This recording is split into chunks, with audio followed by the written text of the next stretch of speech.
हाँ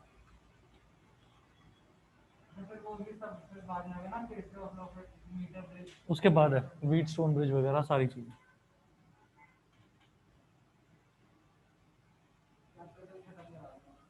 हाँ अच्छा चलिए जी, नेक्स्ट हमारा टॉपिक है इलेक्ट्रोमोटिव फोर्स। इलेक्ट्रोमोटिव फोर्स को शॉर्ट में ईएमएफ बोल देते हैं। अब ये इलेक्ट्रोमोटिव फोर्स जैसे कि नाम से समझ में आता है कि ये एक फोर्स है। इलेक्ट्रोमोटिव फोर्स जैसे कि हमें नाम से भी समझ में आता है कि ये एक फोर्स है। अब कौन सी फोर्स है ये देखना है। देखिएगा इसमें पहली बार आया ना ऑफलाइन आज? अच्छा एक बार आए थे शायद अभी। अच्छा इसमें नोट करें the electromotive force of a source may be defined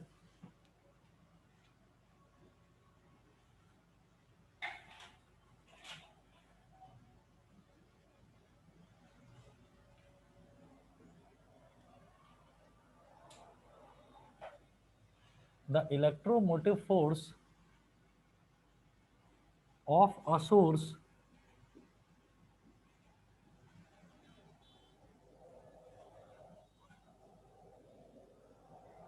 may be defined as the work done. The electromotive force of a source may be defined as the work done by the source may be defined as the work done by the source in taking a unit positive charge in taking a unit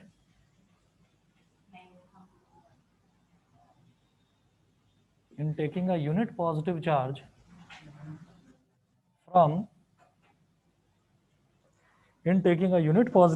from lower to the higher potential from lower to the higher potential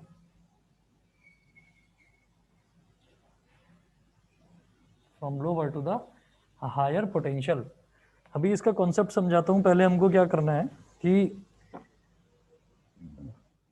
एक diagram बनाएंगे।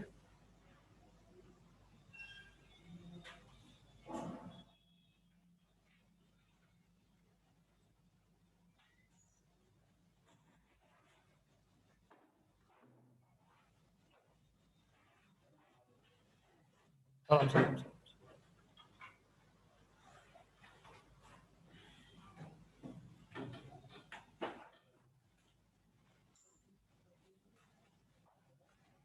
इधर note करेंगे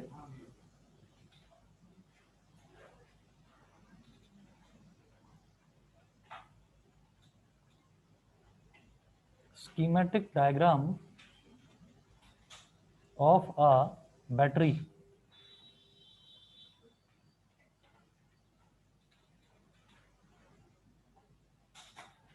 Schematic diagram of a battery. इधर लिखेंगे capital A, इधर लिखेंगे capital B, यहाँ लिखेंगे प्लस, यहाँ लिखेंगे माइनस, और इधर मेंशन करिए एफ एन, और इधर मेंशन कीजिए एफ ई।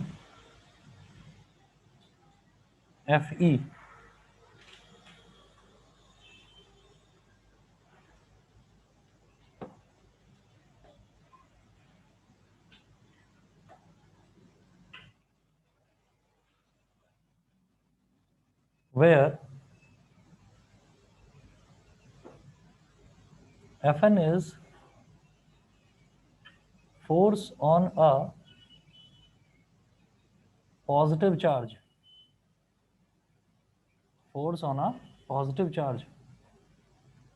Fe is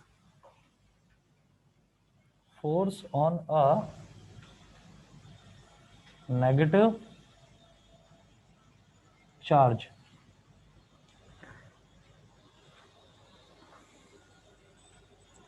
और ये स्कीमेटिक का मतलब क्या होता है? स्कीमेटिक का मतलब होता है इंटरनल डायग्राम। इंटरनल डायग्राम मतलब बैटरी के अंदर क्या होता है वो बात हो रही है यहाँ पर। तो क्या करेंगे हम, जैसे मान लीजिए बैटरी होती है, तो जब हम किसी भी बैटरी की बात करते हैं तो बैटरी का पॉजिटिव पोटेंशियल यानी कि हायर पोटेंशियल, चेयर है ना, इधर आ जाओ, इससे संभल कर आना बस।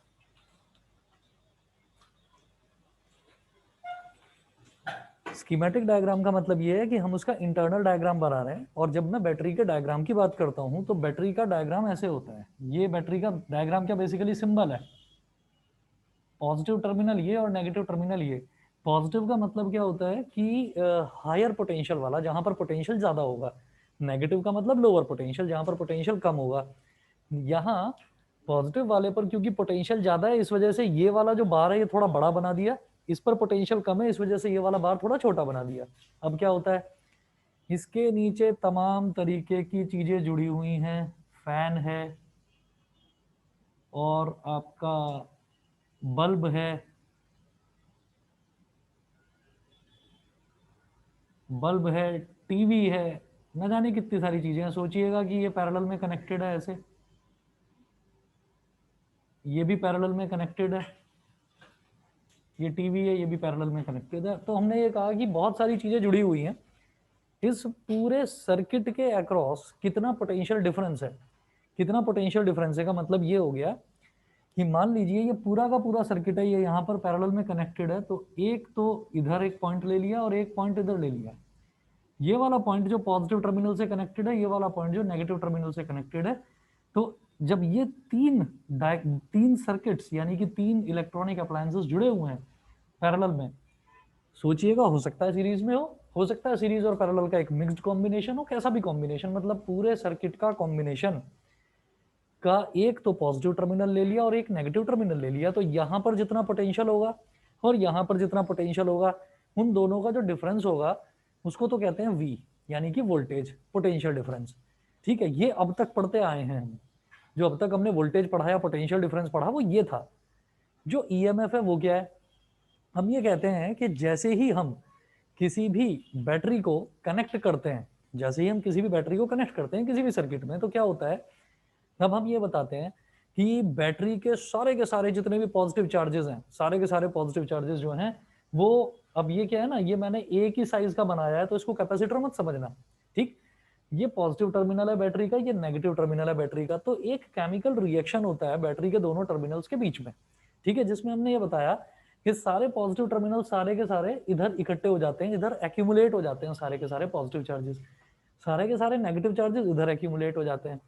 तो एक जो फोर्स है ना, एक जो फोर्स सारे के सारे पॉजिटिव चार्जेस को, वो केमिकल फोर्स होती है, इलेक्ट्रोस्टैटिक फोर्स नहीं होती, केमिकल फोर्स होती है। वो केमिकल फोर्स, अच्छा केमिकल फोर्स कौन सी, जैसे कि मान लीजिए हमने जो वॉच होती है, जो वॉल क्लॉक होती है, वॉल क्लॉक में आप बैटरी निकाल कर देखिए, ड्यूरासेल या निप्पो या एवर रेडी जो भी आप लगाते हैं, वो निकाल कर देखिए, आप उस पर लिखा हुआ देखेंगे, ऐसे लिखा रहता है Ni dash CD battery. Mostly हाँ 1.5 वोल्ट लिखा रहता है उस पर, मोस्टली ये होती है वोल्टेज, कोई कोई ज्यादा वोल्टेज की भी होती है। हाँ, max to max 12 volt, 12 volt से ऊपर इलेक्ट्रॉनिक डिवाइसेस, इलेक्ट्रॉनिक जो आइटम्स हैं वो खत्म हो जाते हैं, फिर वो इलेक्ट्रिकल आइटम्स की तरफ शिफ्ट हो जाते हैं। बड़े बड़े जो आइटम्स हैं जैसे कि ट्रांसफार्मर हो गया, जैसे कि बड़े बड़े जनरेटर्स हो गए, वो इलेक्ट्रिकल में आ जाते हैं। अगर कोई भी बच्चा आगे फ्यूचर में 12th क्लास के बाद इलेक्ट्रॉनिक्स पढ़ेगा तो वो खुले हाथों से लाइव वायर्स को ऐसे टच कर सकता है आराम से, उसे करंट नहीं लगेगा, क्योंकि इलेक्ट्रॉनिक इंजीनियर जितने भी होते हैं 12 वोल्ट से ऊपर काम ही नहीं करते, और जो इलेक्ट्रिकल इंजीनियर हैं वो 12 वोल्ट से ऊपर ही ऊपर काम करते हैं। तो उनके लिए प्रॉपर इंसुलेशन और प्रॉपर वो किट वगैरह पहनकर उनको काम करना होता है। खैर, हम ये कह रहे थे कि अंदर जैसे मान लीजिए निकल और कैडमियम अंदर एक सॉल्यूशन है ना, तो जो भी अंदर सॉल्यूशन होगा उसमें एक केमिकल रिएक्शन होगा, उस केमिकल रिएक्शन की वजह से एक केमिकल फोर्स लगेगी ताकि सारे पॉजिटिव चार्ज यहाँ इकट्ठे हो जाएं एक टर्मिनल पर, हायर टर्मिनल पर सारे नेगेटिव चार्ज इधर इकट्ठे हो जाएं। ये जो फोर्स लगती है ना, इस फोर्स को ही इलेक्ट्रोमोटिव फोर्स बोल देते हैं। ठीक है, इस फोर्स को ही इलेक्ट्रोमोटिव फोर्स बोल देते हैं। और जो हमारी इलेक्ट्रिक फोर्स होती है, इलेक्ट्रिक फोर्स यानी कि इलेक्ट्रिक फील्ड की वजह से जो फोर्स लगती है वो हमेशा पॉजिटिव से नेगेटिव की तरफ लगती है। सभी को क्लियर? तो जो फोर्स पॉजिटिव चार्जेस को, सारे पॉजिटिव चार्जेस को खींचकर पॉजिटिव टर्मिनल पर लाकर इकट्ठा कर दे, या नेगेटिव चार्जेस को, सारों को नेगेटिव चार्जेस को लाकर इकट्ठा कर दे नेगेटिव टर्मिनल पर, उस फोर्स को हम बोलते हैं इलेक्ट्रोमोटिव फोर्स। फिर एक स्टेडी स्टेट पहुंचती है। स्टेडी स्टेट ये है कि जब सारे के सारे पॉजिटिव चार्ज यहाँ इकट्ठे हो गए, सारे के सारे नेगेटिव चार्ज यहाँ इकट्ठे हो गए, अब ये फोर्स वैनिश कर जाएगी, अब ये फोर्स खत्म हो जाएगी। खत्म कैसे होगी? खत्म ऐसे हो जाएगी कि जितनी फोर्स इधर लगी उतनी ही फोर्स इधर लग जाएगी, तो दोनों के दोनों एक दूसरे को नलीफाई कर देंगे, कैंसिल आउट कर देंगे। ठीक है ना? ये होता है, और ये तब होता है जब सारे पॉजिटिव चार्ज इधर और सारे नेगेटिव चार्ज इधर इकट्ठे हो जाते हैं। ठीक है? और फिर हम ये कहते हैं कि बैटरी के दोनों टर्मिनल्स के अक्रॉस एक पोटेंशियल डिफरेंस डेवलप हो गया। तो ईएमएफ एक केमिकल फोर्स है जो पॉजिटिव चार्जेस को एक तरफ और नेगेटिव चार्जेस को एक तरफ इकट्ठा कर देती है, और पोटेंशियल डिफरेंस जो है वो तो हम अभी तक पढ़ते आ ही रहे हैं। और यूनिट दोनों की ही यूनिट वोल्ट्स होती है, यूनिट दोनों की वोल्ट्स होती है। सभी को क्लियर है इतना? और जो इसका फॉर्मूला, जो इसके डेफिनेशन है, डेफिनेशन के हिसाब से इसका फॉर्मूला भी बनेगा। The electromotive force of a source may be defined as the work done by the source in taking a unit positive charge from lower to the higher potential, lower to the higher potential. अब आप ये देखिएगा, हम ये कहते हैं कि electric potential जो है उसकी डेफिनेशन भी तो कुछ ऐसी ही करी थी कि work done per unit charge, यही तो था कि एक चार्ज को, यूनिट पॉजिटिव चार्ज को इन्फिनिटी से उठाकर इलेक्ट्रिक फील्ड में लाने में जो वर्क डन करना पड़ता है उसी को हम इलेक्ट्रिक पोटेंशियल बोल देते हैं। ठीक है? तो हम दोनों को डिफरेंशिएट इस तरह से कर देते हैं कि जो हमारा पोटेंशियल डिफरेंस होता है, पोटेंशियल डिफरेंस की वजह से जो फोर्स होती है वो पॉजिटिव से नेगेटिव की डायरेक्शन की तरफ होती है, और ये नेगेटिव से पॉजिटिव की तरफ होती है, इलेक्ट्रोमोटिव फोर्स। ठीक है? जिसकी वजह से सारे पॉजिटिव चार्जेस यहाँ आकर इकट्ठे हो जाते हैं। इतना क्लियर है सबको? इसके बाद आप इसमें नोट करेंगे, in the steady state charges stop accumulating.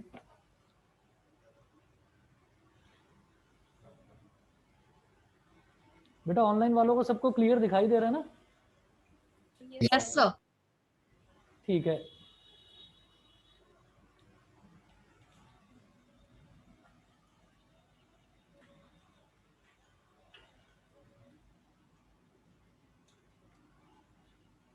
इसको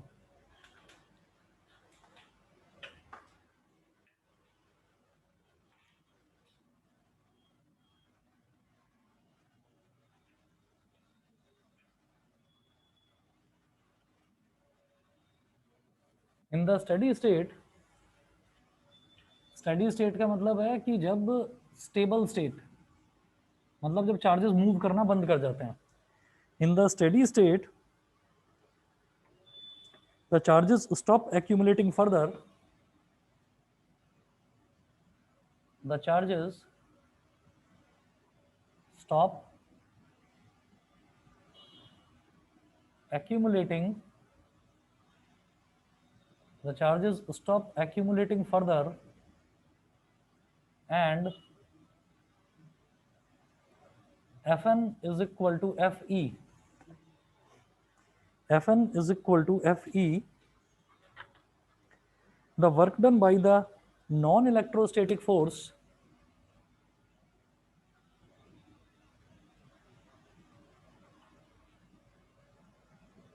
the work done by the non-electrostatic force, the work done by the non-electrostatic force during the displacement of a charge small q, during the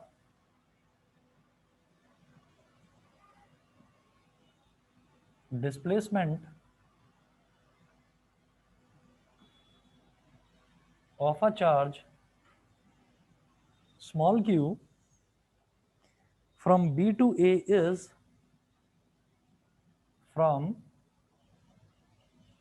B to A is W is equal to Fn D। अभी बताता हूं, पहले note कर लीजिए। Where small d is distance between terminals A and B, distance between terminals A and B। अब देखिएगा यहाँ पर ना सवाल ये उठता है ये Fn क्या है और ये Fe क्या है। हम ये कहते हैं कि ये तो हम पढ़ते आए ही हैं कि फोर्स हमेशा, जो इलेक्ट्रोस्टैटिक फोर्स है वो हमेशा पॉजिटिव से नेगेटिव डायरेक्शन की तरफ लगती है, ठीक है। तो ये जो पॉजिटिव से नेगेटिव डायरेक्शन की तरफ फोर्स लग रही है ये तो इलेक्ट्रोस्टैटिक फोर्स होगी, तो Fe for F electrostatic force, ठीक है। और ये क्या है, ये एक केमिकल फोर्स होती है, तो इसको हम क्या बोल देते हैं कि नॉन इलेक्ट्रोस्टैटिक फोर्स। तो नॉन इलेक्ट्रोस्टैटिक फोर्स नेगेटिव से पॉजिटिव की तरफ लगती है, ठीक है। इसी को हम ईएमएफ बोल देते हैं, इसी को हम ईएमएफ बोल देते हैं। फिर ये हम बचपन में पढ़ते आए हैं कि वर्क डन क्या होता है, फोर्स इनटू डिस्प्लेसमेंट। तो मैंने ये बोला कि ये पॉजिटिव टर्मिनल है, ये नेगेटिव टर्मिनल है, इन दोनों के बीच का गैप जो है वो ले लिया स्मॉल डी, ठीक है। और अगर, क्योंकि मैं अब ईएमएफ निकालने की कोशिश कर रहा हूं, तो यहाँ बी से लेकर और ए तक के बीच में जो फोर्स लग रही है नॉन इलेक्ट्रोस्टैटिक फोर्स, वो है एफ एन। दोनों के बीच का डिस्टेंस कितना है, स्मॉल डी। तो F N into small D क्या हो गया, work done.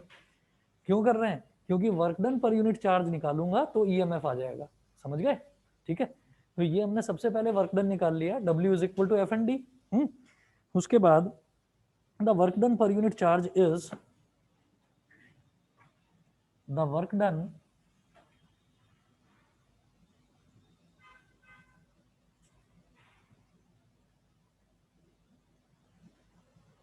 the work done per unit charge is, work done per unit charge, जब भी पर यूनिट चार्ज की बात करते हैं तो it will be divided by charge, यानी कि it will be divided by Q. उसी को हम ईएमएफ बोलते हैं। ईएमएफ को ना ई बनाते हैं, और ई ना ऐसे वाला बनाते हैं, इस तरीके से बनाते हैं E, this is for EMF, ठीक है। तो EMF is equal to W upon Q, और W क्या है, F and D upon Q। तो ये हो गया ईएमएफ।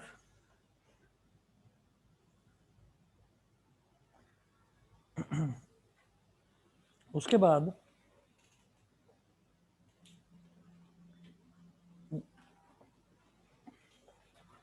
एक मिनट वेट करिए बस।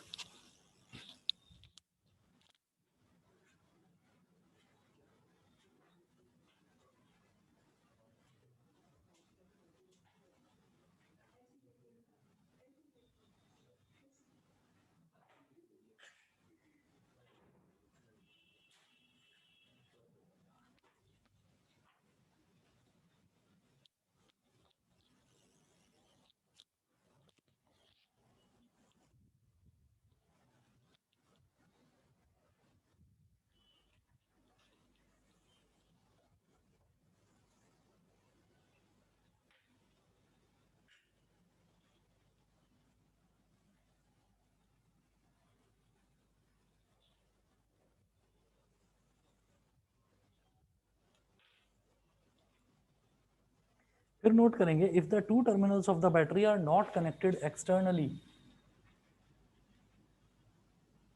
if the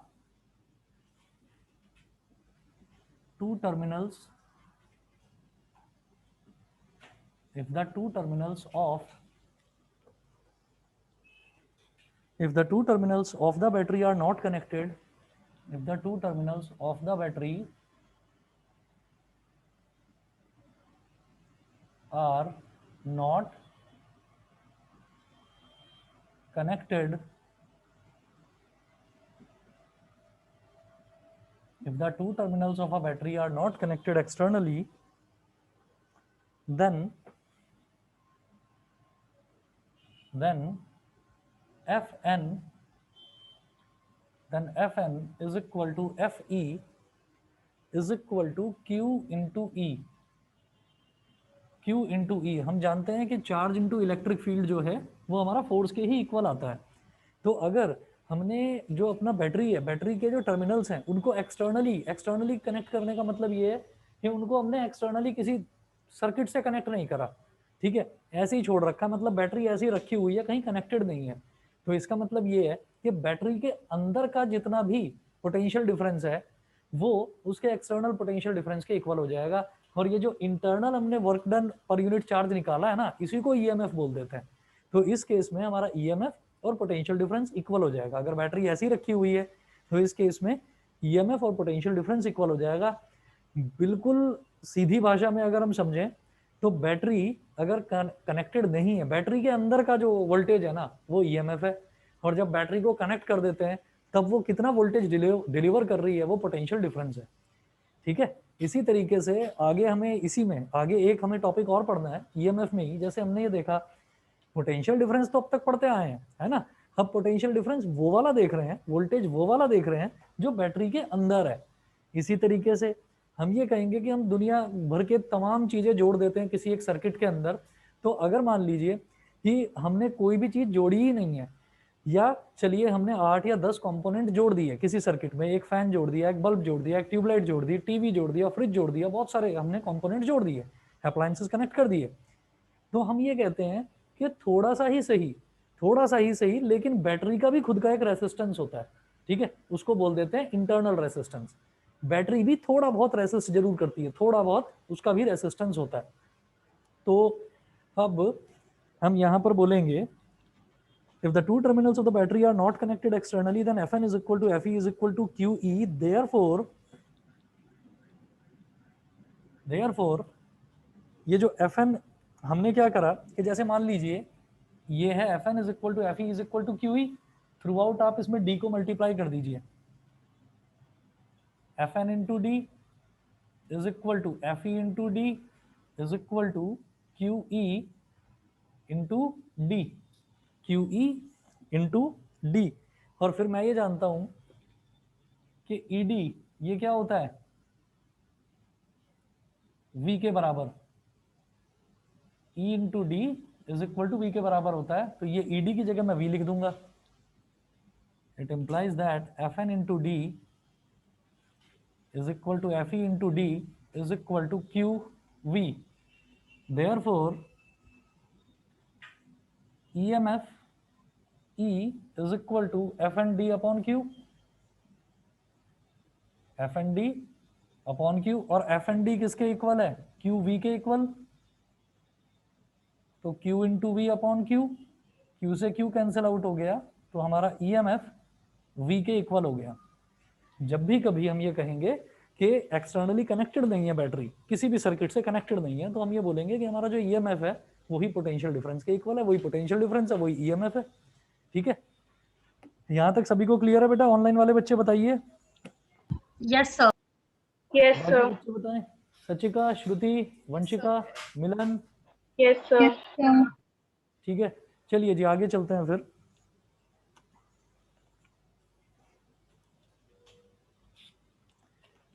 next topic note करेंगे आप लोग,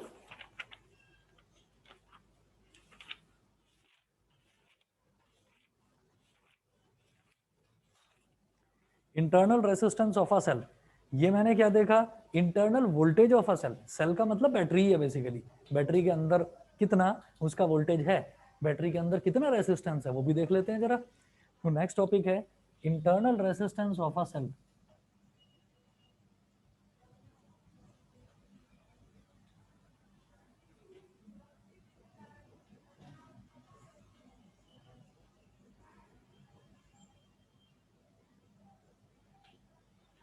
internal resistance of a cell, इसमें नोट करें the resistance offered by the electrolyte of a cell.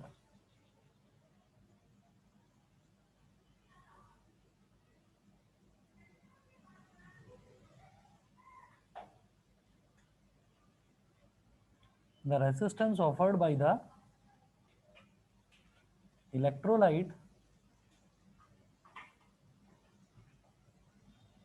the resistance offered by the electrolyte of a cell to the flow of current between its electrodes,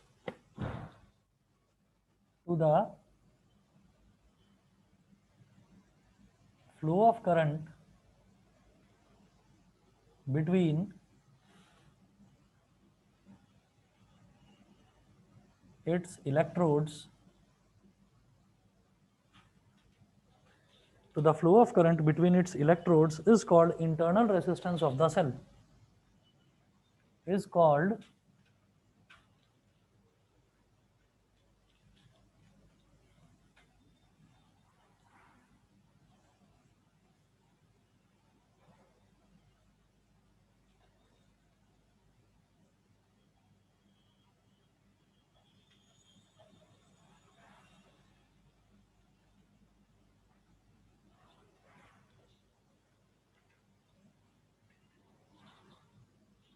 is called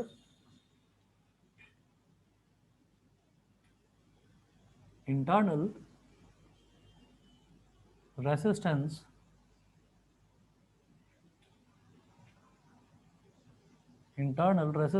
of the cell। ठीक है, electrolyte क्या है? Electrolyte वो है जिससे बनकर battery बनी है, जिस सॉल्यूशन से बैटरी मिलकर बनी है, चाहे वो कॉपर सल्फेट हो, चाहे फिर वो निकल कैडमियम हो, कुछ भी हो सकता है। ठीक है, उसके बाद internal resistance of a cell depends on the following factors. Next note करेंगे, the internal resistance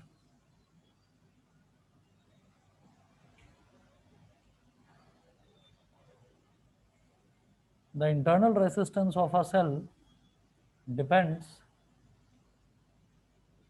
on the following factors. कुछ फैक्टर्स हैं जिस पर internal resistance of a cell, of a battery, ये डिपेंड करता है। फर्स्ट है nature of the electrolyte.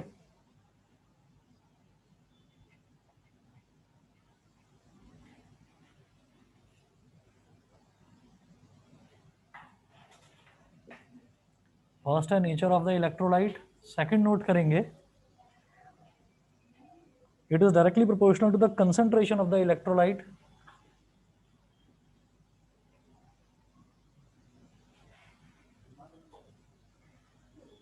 It is directly proportional to the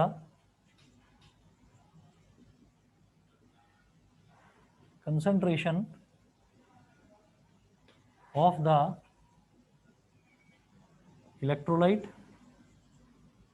मतलब जितना ज़्यादा इलेक्ट्रोलाइट का जितना ज़्यादा कंसंट्रेशन होगा बैटरी के अंदर, उतना ही ज़्यादा इंटरनल रेसिस्टेंस होगा।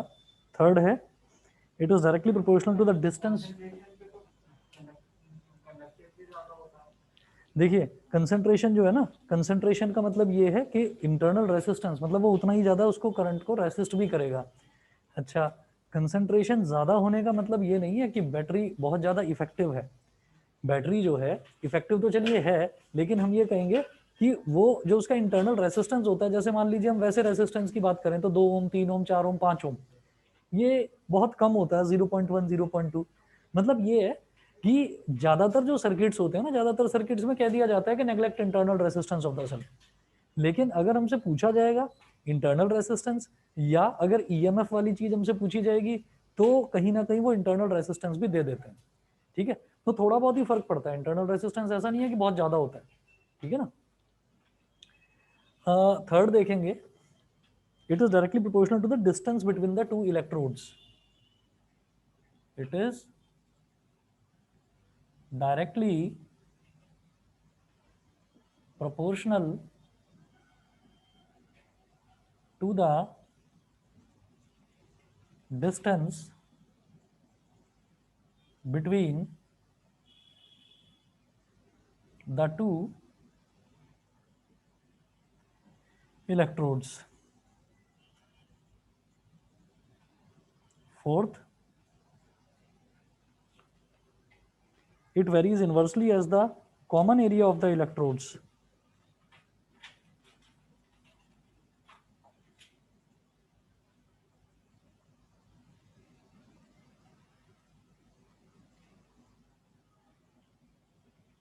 It varies inversely as the common area of the electrodes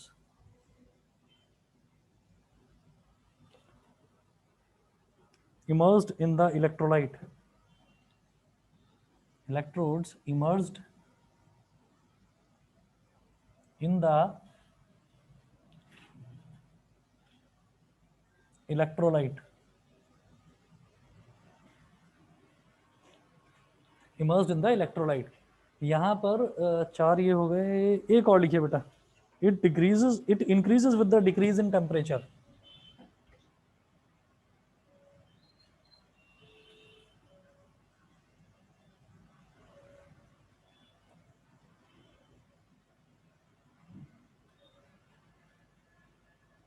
It increases with the decrease in temperature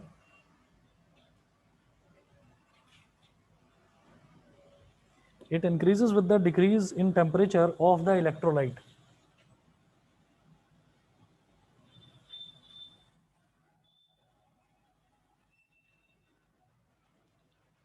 देखिएगा, अब एक एक पॉइंट इसमें बता देता हूँ। इंटरनल रेसिस्टेंस का मतलब क्या है कि बैटरी जो है, बैटरी भी थोड़ा बहुत रेसिस्टेंस ऑफर करती है, ठीक है। अच्छा, तो ये किस किस चीज़ पर इंटरनल रेसिस्टेंस डिपेंड करेगा? एक तो nature of the electrolyte, electrolyte का नेचर क्या है, एसिडिक है, बेसिक है, किस तरीके का है, उसका नेचर क्या है, तो वो उस पर डिपेंड करेगा, पहली चीज़। दूसरा, it is directly proportional to the concentration of the electrolyte. Electrolyte ज़्यादा गाढ़ा होगा, कंसंट्रेशन का मतलब यही है कि उसकी एक तरह से डेंसिटी अगर ज़्यादा है, ज़्यादा गाढ़ा होगा, तो बैटरी खुद ही बहुत ज़्यादा करंट को रेसिस्ट कर लेगी, तो इसलिए उसका थोड़ा सा डाइल्यूट होना ज़रूरी होता है, ठीक है। उसके बाद थर्ड देखिए, it is directly proportional to the distance between the two electrodes. जितना ज्यादा डिस्टेंस होगा उतना ही ज्यादा उसका इंटरनल रेसिस्टेंस भी होगा, तो बैटरी को कम से कम रखा जाता है। इलेक्ट्रोड्स जो है ना, पॉजिटिव और नेगेटिव टर्मिनल, उन दोनों के बीच में बहुत ज्यादा गैप नहीं रखते, कम गैप रखते हैं। ज्यादा गैप रखेंगे तो पता चला बैटरी बहुत ज्यादा रेसिस्टेंस ऑफर करने लगेगी। उसके बाद it varies inversely as the common area of the electrodes immersed in the electrolyte. It varies inversely as the common area of the electrodes.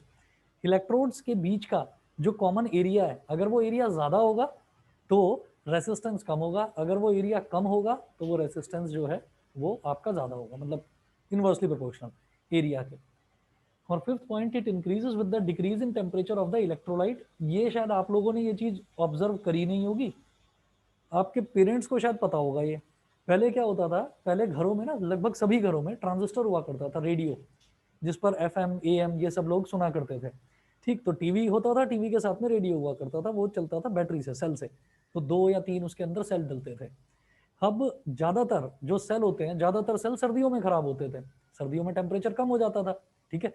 तो वही है, it increases with decrease in temperature. उसका जो resistance है, जो resistance है battery का ही resistance जो है वो इंक्रीज हो जाता है with the decrease in temperature. जैसे ही टेम्परेचर डाउन होने लगता है एटमॉस्फेयर का, यानी कि सर्दियां आने लगती थी, तो बैटरी का रेसिस्टेंस बढ़ जाता था, बैटरी सारा कुछ रेसिस्ट करे देती थी अपने आप में, है ना। तो फिर वो आउटपुट क्या डिलीवर करेगी, जब बैटरी ही ज़्यादा रेसिस्ट करने लगेगी करंट को, ठीक। तो ये होता था। और ऐसे में ये भी होता था कि जैसे आप कभी आपने सेल खरीदा हो, बैटरी खरीदी हो जो घड़ी में डालते हैं, तो उसमें ये होता था कि उसका भी ना एक टाइम ड्यूरेशन होता है, कि आपने देखा उस पर डेट लिखी रहती है कि बेस्ट बिफोर दिस, देखा है कि नहीं?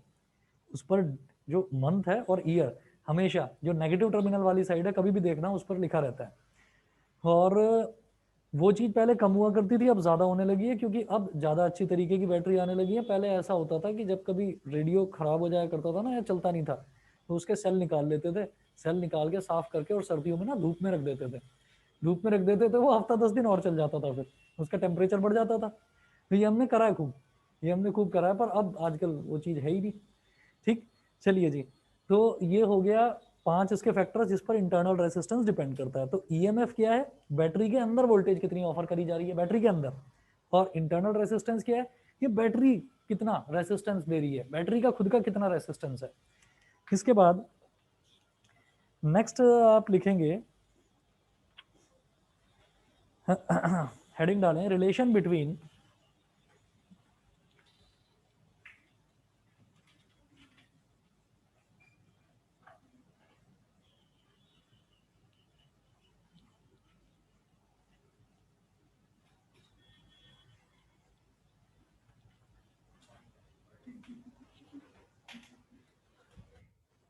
कोई चीज़ खराब होती है घर में तो उसको रखते हो या फेंक देते हो? कोई भी मतलब कोई इंजीनियर नहीं है क्या यहाँ पर? हो ये मुझे तो बड़ा मजा आता था इसमें। कोई भी पुरानी चीज होती थी खराब हो जाती थी तो मैं तो ले आता था, पेचकस लेकर बैठ जाता था कि नहीं फेंकना नहीं है। मैं तो निकाल के मैंने कहा चलो देख तो लें इसके अंदर है क्या, इसके अंदर की दुनिया क्या है, वो देखने का मन करता था।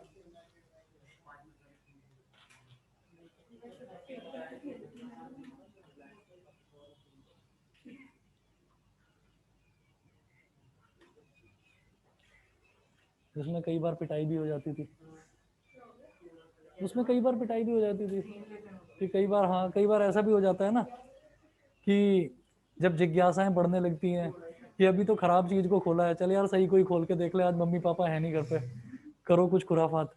बस फिर आने के बाद हमारे साथ खुराफात हो जाती थी। चलिए नोट करें रिलेशन बिटवीन इंटरनल रेसिस्टेंस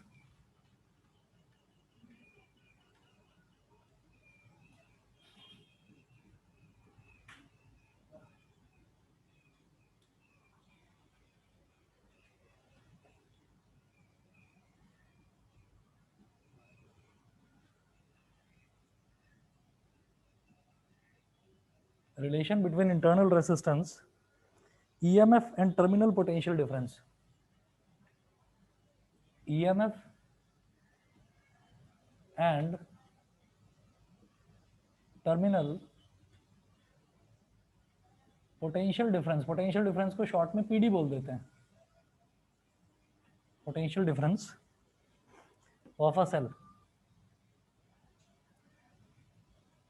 जो चीज़ें आजकल चल रही है ना, पिछले 1-1.5 साल से, 2 साल से या 3 साल से आप लोग भी ऑब्जर्व कर रहे होंगे न्यूज़ चैनल्स में, मीडिया वगैरह में, व्हाट्सएप वगैरह पर ये सब कुछ देखते हैं कि थोड़ा नेशनलिज्म की तरफ लोग ज़्यादा झुक रहे हैं.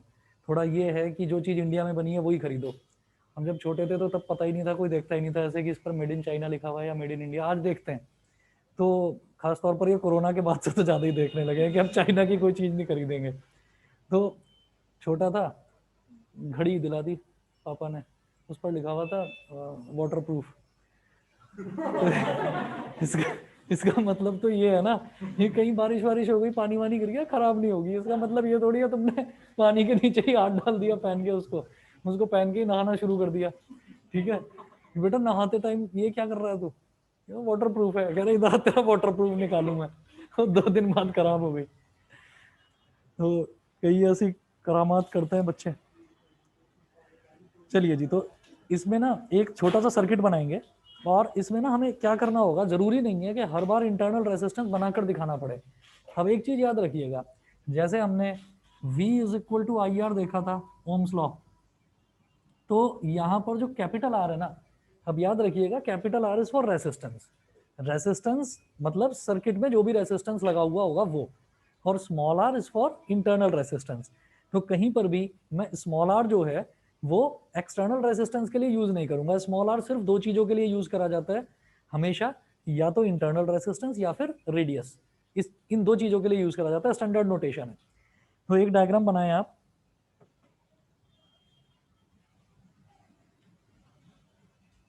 ये कैपिटल R हो गया,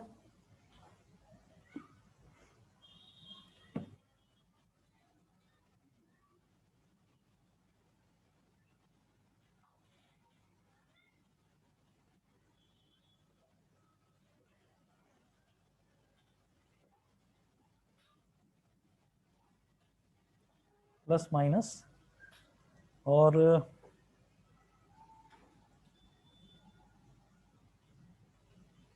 अगर ऐसा डॉटेड बॉक्स बना हुआ दिखाई देना किसी भी सर्किट डायग्राम में, तो समझ जाना कि ये बैटरी के अंदर की कहानी बता रखी है इन्होंने, और बैटरी के बराबर में जो रेसिस्टेंस होता है वो उसका इंटरनल रेसिस्टेंस होता है. और कई केसेस में क्या है, वो रेसिस्टेंस बताएंगे भी नहीं, वो आपको इंटरनल रेसिस्टेंस के लिए दोबारा, हाँ जब बता रखा होगा तभी. ठीक है ना. तो हम ये कहेंगे कि यहाँ पर लिखा हुआ है बाहर ई का मतलब क्या है कि इसका ईएमएफ, इस बैटरी का ईएमएफ. ठीक है. और यहाँ लिखा हुआ है स्मॉल आर, यानी कि ये बैटरी थोड़ा बहुत इंटरनल रेसिस्टेंस भी ऑफर करती है. ठीक है. अब ये बैटरी करंट डिलीवर कर रही है कैपिटल आई, कैपिटल आई. तो कैपिटल आई यहाँ पॉजिटिव से निकलेगा, इस रेसिस्टेंस में जाएगा और घूम फिर के वापस यहाँ नेगेटिव में आ जाएगा. अब मुझे एक बात बता दीजिए कि ये वाला रेसिस्टेंस और ये वाला रेसिस्टेंस सीरीज में है या पैरेलल में है? सीरीज में. किसी को अगर पैरेलल में लग रहा हो तो प्लीज बता दो, मैं डाउट अभी क्लियर करता हूँ. किसी को लग तो नहीं रहा? चलिए, हो सकता है कोई बता भी ना रहा हो, फिर भी ध्यान से सुनिएगा. मैंने पैरेलल में आपको क्या बताया था? पैरेलल में ये ध्यान रखिएगा कि जो 2 रेसिस्टेंसेस है ना, उनका इनिशियल पॉइंट और फाइनल पॉइंट सेम होना चाहिए, एंड मोस्ट प्रेफरेबली उसका इनिशियल पॉइंट पॉजिटिव टर्मिनल से जुड़े और जो फाइनल पॉइंट है वो नेगेटिव टर्मिनल से जुड़े. तो जैसे ये कैपिटल आर है, यहाँ से देखिएगा ये पॉजिटिव टर्मिनल से जुड़ा हुआ है, और यहाँ से देखिएगा ये नेगेटिव टर्मिनल से डायरेक्ट नहीं जुड़ा हुआ, पहले स्मॉल आर आ रहा है. तो इसका मतलब क्या है, ये कैपिटल आर और स्मॉल आर दोनों डायरेक्टली जुड़े हुए हैं.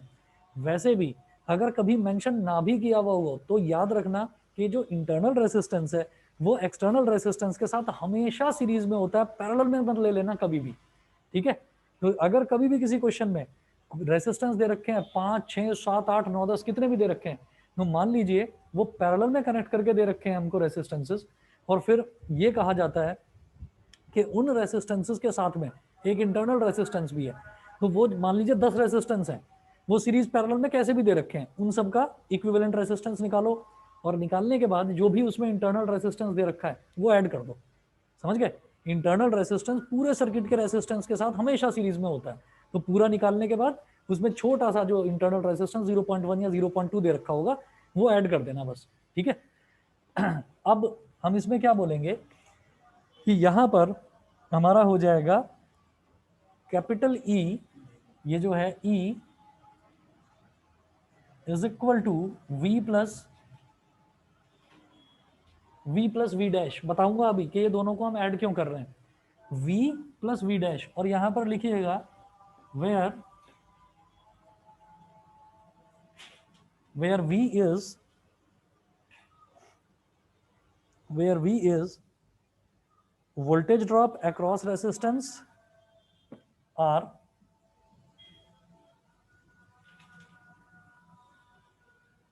where V is voltage drop across capital R ये हमारा एक्सटर्नल रेसिस्टेंस हो गया, and V dash is voltage drop across small r, ठीक है। ऐसा हम बिल्कुल साफ साफ जानते हैं कि भाई सीरीज में कनेक्टेड है, जब सीरीज में कनेक्टेड है तो voltage is going to get distributed और current will remain the same.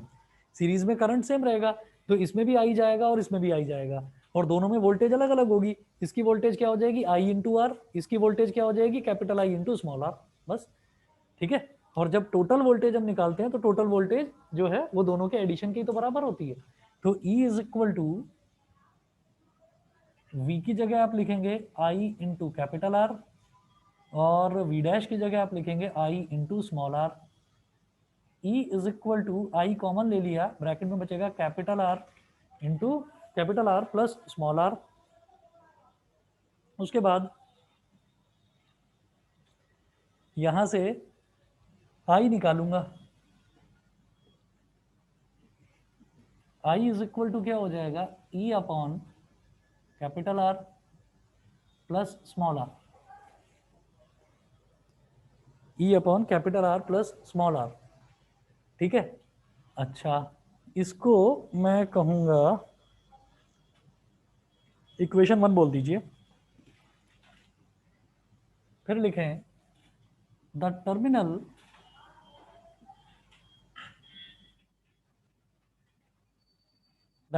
Potential difference of the cell that sends current I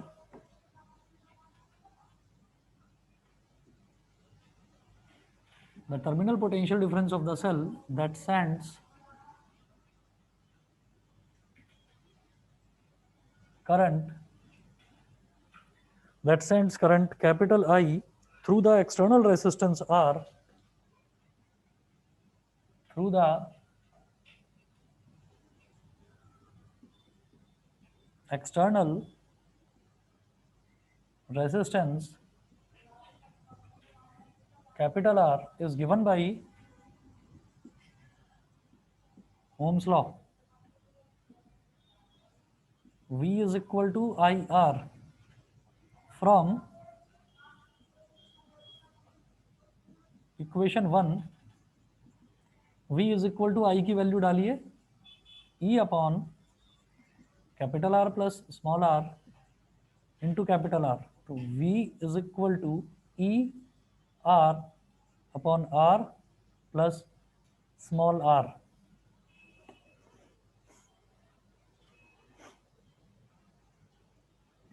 ठीक है।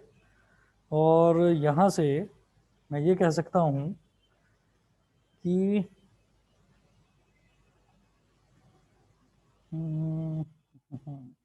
E माइनस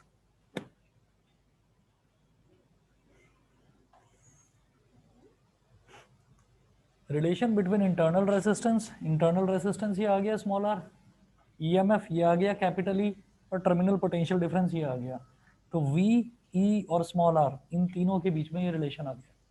ये समझ में आ गया? क्लियर है? हाँ। इसके बाद में एक चीज और देखेंगे ऑल्सो, ये जो मैंने देखा था E is equal to V plus V dash, तो यहां से मैं ये कह सकता हूं कि V is equal to E minus V dash,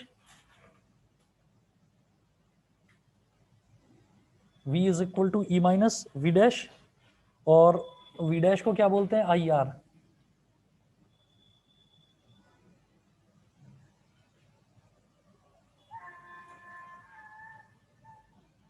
एक तो ये हो गई इक्वेशन 2 और एक ये हो गई इक्वेशन नंबर 3। तो यहां से भी V, E और R के बीच में रिलेशन है। V, E और R के बाद चौथा जो वेरिएबल है वो यहाँ पर I दे रखा है करंट। V, E और स्मॉल r के अलावा जो चौथा वेरिएबल दे रखा है वो कैपिटल R दे रखा है, एक्सटर्नल रेसिस्टेंस। ठीक है, तो अगर मान लीजिए हमारे पास external resistance, internal resistance, E और V हो, ये चार अगर कहीं पर आ रहे हो किसी न्यूमेरिकल में, तो ये वाला रिलेशन यूज करना है। अगर कहीं पर एक्सटर्नल रेसिस्टेंस ना देकर करंट दे रखा हो तो ये वाला रिलेशन यूज करना है। ठीक है, इसके बाद में अब आप नोट करें characteristic curves for a cell. Characteristic curves for a cell, 3 curves बनाने हैं।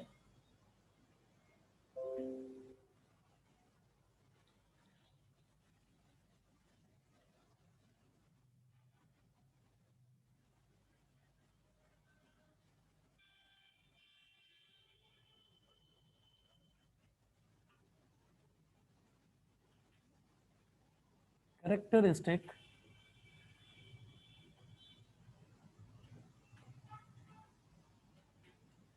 Curves for a cell.